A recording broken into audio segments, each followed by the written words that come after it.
नमस्कार, मैं हूं रवीश कुमार। स्वागत करता हूं आज की बड़ी खबरों में जो आपके जानना बेहद ज़रूरी है। लेकिन वीडियो देखने से पहले एक छोटी सी रिक्वेस्ट, आप इस वीडियो को लाइक करें और कमेंट में बता दें कि आप इसे कहां से देख रहे हैं। जुबली हिल्स उपचुनाव में एआईएमएम का मैदान से हटना कांग्रेस को अप्रत्यक्ष बढ़त। हैदराबाद की इस प्रतिष्ठित सीट पर ओवैसी ने उम्मीदवार न उतारने का ऐलान किया ताकि वोट बंटवारा न हो और विकास केंद्रित संदेश जाए। कांग्रेस के नवीन यादव के नामांकन के दिन एआईएमएम प्रमुख की मौजूदगी ने राजनीतिक संकेत और स्पष्ट किए। बीआरएस की उम्मीदवार सूची और बीजेपी की तैयारी के बीच ये घोषणा अल्पसंख्यक वोटों के ध्रुवीकरण को प्रभावित कर सकती है। उपचुनाव 11 नवंबर को है और मुकाबले की रेखाएं तेज होती दिख रही हैं। तेलंगाना बीसी समुदाय की 42% आरक्षण मांग पर आज राज्यव्यापी बंद। कांग्रेस सरकार सहित कई दलों और छात्र संगठनों का समर्थन, जबकि पुलिस ने एहतियातन सुरक्षा बढ़ाई। स्कूल प्रबंधन संघ ने छुट्टी घोषित की और विश्वविद्यालयों में समर्थन सभाएं तय हैं।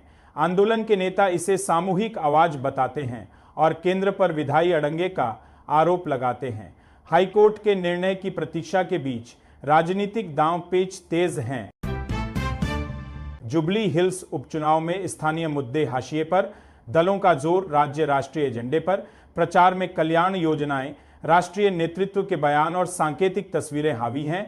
मतदाताओं के लिए सड़क, यातायात और नागरिक सुविधाएं पीछे छूटती दिखती हैं। विश्लेषक इसे शहरी सीटों के नैरेटिव शिफ्ट का उदाहरण मान रहे हैं। मतदान से पहले प्रत्याशियों का संदेश शैली ही निर्णायक साबित हो सकती है। गुजरात में मंत्रिमंडल फेरबदल, सौराष्ट्र कच्छ को सबसे अधिक प्रतिनिधित्व। नए 26 में से 9 चेहरे इसी क्षेत्र से, जिससे क्षेत्रीय संतुलन और सत्ता संकेत दोनों साफ होते हैं। अहमदाबाद, गांधीनगर जैसे केंद्रों के बाहर भी हिस्सेदारी बढ़ी। ये ढांचा आगामी चुनावी रणनीति से जुड़ा माना जा रहा है, खासकर कुछ उपचुनाव नतीजों के बाद। पार्टी, संगठन व सरकार के बीच तालमेल पर भी नजर रहेगी। गुजरात के नए डिप्टी सीएम हर्ष संघवी सुर्खियों में उभरते चेहरा के रूप में चर्चा। कॉमनवेल्थ खेलों से लेकर कानून व्यवस्था तक प्रशासनिक राजनीतिक भूमिकाओं में हिस्सेदारी बढ़ी। पार्टी के भीतर नई पीढ़ी के नेतृत्व का संकेत माना जा रहा है। विरोधी खेमे इसे इमेज पॉलिटिक्स बताते हैं, पर संगठन इसे काम का विस्तार कहता है। राज्य के चुनावी कैलेंडर पर इनका प्रभाव देखना होगा। बिहार में सीट बंटवारे पर इंडिया गठबंधन की गांठ। आरजेडी ने 71 और कांग्रेस ने 25 उम्मीदवार उतारे। यह कदम मतदाताओं के लिए संदेश और सहयोगी दलों के लिए दबाव दोनों पैदा करता है। स्थानीय समीकरणों में MY+ रणनीति और सवर्ण ओबीसी संतुलन की चर्चा तेज। उधर छोटे दलों की नाराजगी भी सतह पर दिखती है। अभियान के पहले चरण में यह पोजीशनिंग महत्वपूर्ण मानी जा रही है। अमित शाह का दावा, बिहार में एनडीए को 20 साल की सबसे बड़ी जीत। गृह मंत्री ने विकास बनाम जंगल राज की रेखा खींचते हुए नीतीश सरकार के काम गिनाए। विपक्ष के वादों को अव्यावहारिक बताया गया और हिंदुत्व, सामाजिक न्याय के संयोजन पर जोर। चुनावी भाषा तेज, पर असली परीक्षा बूथ मैनेजमेंट और उम्मीदवार प्रोफाइल की होगी। सघन प्रचार के साथ गठबंधन तालमेल भी कसौटी पर है। बक्सर से बीजेपी में बगावत, टिकट न मिलने पर वरिष्ठ कार्यकर्ता ने निर्दलीय नामांकन भरा। उन्होंने नए चेहरों को तरजीह देने का आरोप लगाते हुए पूर्व आईपीएस उम्मीदवार पर निशाना साधा। पार्टी के आधिकारिक उम्मीदवार को एनडीए घटकों का खुला समर्थन मिला। सीट पर बहुकोणीय मुकाबले की संभावना बनी। संगठन अनुशासन बनाम स्थानीय असंतोष, ये टकराव इलाके की राजनीति तय करेगा। पश्चिम चंपारण में 3 पूर्व मंत्रियों सहित कई दिग्गजों ने नामांकन दाखिल किया। यह सीटें क्षेत्रीय समीकरण और गठबंधन के भीतर प्रतिष्ठा की लड़ाई बनती दिख रही हैं। उम्मीदवारों की सामाजिक पृष्ठभूमि पर विशेष ध्यान, ताकि ब्लॉक वार ध्रुवीकरण संभाला जा सके। स्थानीय नेतृत्व की पकड़ और मतदाता संपर्क निर्णायक होगा। नाम वापसी की तारीख तक जोड़तोड़ संभव है। हरियाणा के अंबाला में राष्ट्रपति द्रौपदी मुर्मू की आज की निर्धारित यात्रा रद्द। रद्दीकरण ऐसे समय हुआ जब एक आईपीएस अधिकारी की मौत के मामले पर विवाद और टकराव बना हुआ है। सूत्रों के मुताबिक दौरा आगे के किसी समय पर रखा जाएगा। विपक्ष इसे कानून व्यवस्था पर सवाल से जोड़ रहा है। सरकार ने आवश्यक कारणों का हवाला दिया। हरियाणा में सैनी सरकार के 1 वर्ष पूरे, समाज कल्याण पेंशनों में 200 रुपए बढ़ोतरी की घोषणा। बीजेपी नेतृत्व इसे सामाजिक सुरक्षा का विस्तार बता रहा है। विपक्ष इसे मुद्रास्फीति के मुकाबले अपर्याप्त कह रहा है। ग्रामीण शहरी लाभार्थियों में इसका असर अलग अलग होगा। चुनावी संदर्भ में यह संदेश चालित नीति दिखती है। हरियाणा में अधिकारियों के विदेश दौरों पर 1 साल में 1 विजिट की सीमा तय। सरकार का तर्क कुशलता और खर्च में संयम, विपक्ष का आरोप प्रशासनिक संकुचन न। नीतिगत बदलाव से विभागीय प्राथमिकताएं और अनुमोदन प्रक्रिया सख्त होंगी। निवेश प्रमोशन से जुड़े विभाग अपवाद की मांग कर सकते हैं। अगले महीनों में इसका प्रभाव स्पष्ट होगा।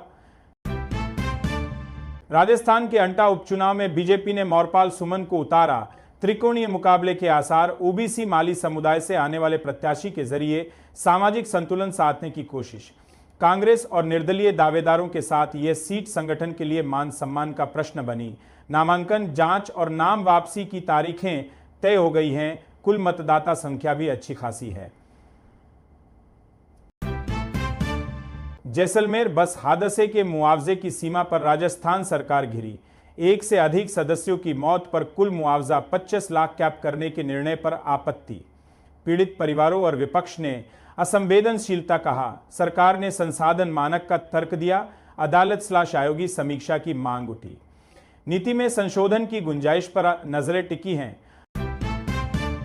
तमिलनाडु जाति आधारित सड़क स्थानों के नाम हटाने पर सरकार के जीओ को हाईकोर्ट की अंतरिम रोक।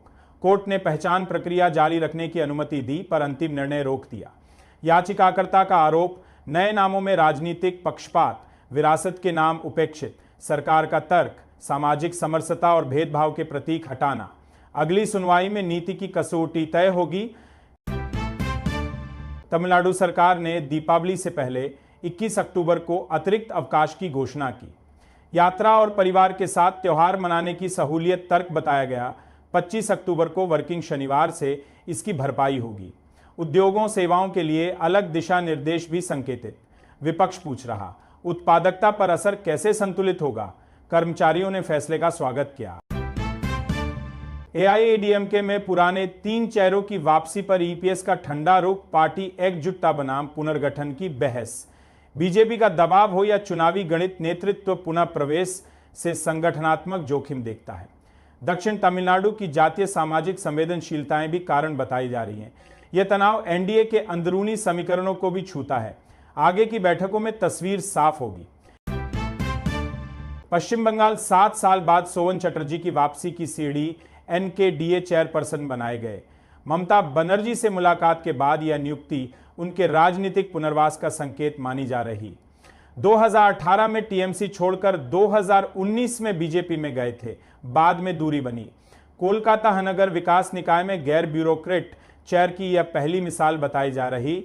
संगठनात्मक समीकरणों पर प्रभाव संभव। दार्जिलिंग पहाड़ी इलाकों में फिर गोरखालैंड राज्य की मांग सुर्खियों में। केंद्र ने वार्ताकार नियुक्त किया। पहाड़ी दलों ने स्वागत किया। टीएमसी ने इसे चुनाव से पहले मतदाताओं को लुभाने की कवायद कहा। संवाद की प्रक्रिया से हिंसा मुक्त समाधान की उम्मीदें जागी। सीमांकन, प्रशासनिक ढांचे और राजस्व साझा जैसे प्रश्न प्रमुख होंगे। राज्य केंद्र संबंध भी कसौटी पर हैं। ममता बनर्जी का आरोप, मेरे विधानसभा क्षेत्र में बाहरी भरे जा रहे। बीजेपी ने कड़ी आपत्ति जताई। तृणमूल भाजपा के बीच राजनीतिक बयानबाजी और तेज हुई। चुनावी वर्ष के पहले यह स्थानीय प्रशासनिक मुद्दा भी राजनीतिक रंग ले रहा। आयोगी निगरानी और पुलिस प्रशासन की भूमिका पर निगाहें। मतदाता सूचियों की पारदर्शिता पर बहस पुरानी पर प्रासंगिक। कर्नाटक में आरएसएस कार्यक्रम में भाग लेने पर पंचायत अधिकारी निलंबित। बीजेपी ने कांग्रेस सरकार पर विचारधारा भेदभाव का आरोप लगाया। प्रदेश सरकार ने हाल में सरकारी परिसरों में आरएसएस गतिविधियों पर रोक जैसे दिशा निर्देश तय किए थे। मामला प्रशासनिक आचरण बनाम अभिव्यक्ति की स्वतंत्रता की बहस में बदला। आयोगी श्रेण्यायिक जांच की मांग भी उठ रही। राजनीतिक तापमान बढ़ा। प्रियंक खड़गे के आरएसएस पर हमलों से सूबे में नेतृत्व अभिलाषा पर अटकलें। एनएसयूआई से उठे। अब कैबिनेट में सक्रिय। सोशल मीडिया पर समर्थक पेजों का जाल फैल रहा। कुछ नेता इसे जल्दबाजी कहते हैं। समर्थक आइडियोलॉजिकल स्पष्टता का हवाला देते हैं। उत्तर कर्नाटक की राजनीति पर इसका असर देखने वाली बात। सत्ता संतुलन की बहस जारी। कर्नाटक वेतन न मिलने के आरोपों के बीच सरकारी कर्मचारी की आत्महत्या, बीजेपी का कांग्रेस सरकार पर वार। जिला पंचायत ने संबंधित अधिकारी को निलंबित किया और जांच आदेशित। विपक्ष इसे वित्तीय कुप्रबंधन से जोड़ रहा। सरकार ने मानवीय संवेदना के साथ तथ्यों की प्रतीक्षा की अपील की। कलाबुर्गी की घटना के संदर्भ भी सामने आए। कल्याण भुगतान की समयबद्धता सवाल में। कुमारस्वामी का आरोप, कांग्रेस सरकार वादे पूरे करने में नाकाम। फंड आवंटन पर खुली बहस की चुनौती। पूर्व सीएम ने पुराने गठबंधन कार्यकाल और मौजूदा सरकार की तुलना का प्रस्ताव दिया। ये बयान बजट प्राथमिकताओं और एमएलए विकास मद पर केंद्रित है। सत्तापक्ष ने इसे राजनीतिक बयान बताया। अगले सत्र में आंकड़ों की जिरह संभव। महाराष्ट्र के बीड़ में ओबीसी महासम्मेलन से भुजबल का मर उठा। आरक्षण आंदोलन पर तीखा वार। लक्षण हाके सहित कई वक्ताओं ने कुनबी समकक्षता वाले जीआर पर आपत्ति जताई। विपक्ष समर्थित धड़े ने इसे समुदायों में दरार डालने की कोशिश कहा, जबकि एनसीपी ने ओबीसी अधिकारों के संरक्षण पर जोर दिया। सभा में बड़ी भागीदारी दिखी। आरक्षण राजनीति का ताप बढ़ा। कैंसिल हो जाएगी वो आराम और ना है ना क्या हो जाए नजुआ के रखा जानते कहाँ के हो बताओ तो केने बा का साउंड खोल ले बा साउंड बनाई को कैसन साउंड ना का नाम से चल साउंड के नाम क्या नहीं एकरे नाम से चलेला इके का नाम एथी गुड्डू गुड्डू नाम से चलेला गुड्डू हे जापान वाली बा अपने छठी में तो एक करे बा चलबे ना सब्सक्राइब करे।